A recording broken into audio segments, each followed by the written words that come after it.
వేదములో రెండు భాగాలు చెప్పాడు. ఒకటి కర్మ, ఒకటి జ్ఞానము అన్నాడు. అంటే ఈ రెండు ప్రధానముగా మానవుడికి ముఖ్యమైనవి. ఒకటి కర్మ, ఒకటి జ్ఞానము. కర్మ చేస్తేనే జ్ఞానం వస్తుంది అన్నాడు. జ్ఞానం చేస్తే కర్మ చేయాల్సిన పని లేదు. కర్మ అంటే పని. అంటే ప్రతివాడు అనుకోవచ్చు, నేను జ్ఞాని కదండి అందుకని నేనేం పని చేయనండి అంటే అట్లా కుదరదు. జ్ఞానం అయితే జ్ఞాని అయిన వాడికి కర్మ పాముకు కుబుసము ఎలా అయితే వదిలిపోతుందో కర్మ అలా తానే వదిలిపోతుంది తప్ప నేను జ్ఞాని కాబట్టి కర్మ చెయ్యని ఎవడు వాడనుకోరాదు.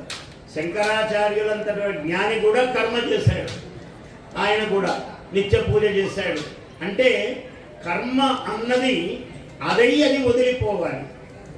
పాముకు కుబుసము వదిలిపోయినట్లుగా పాము కుబుసము తాను విడవదు, అదే విడిచిపోతుంది, తాను వదిలించుకుంటుంది పామును.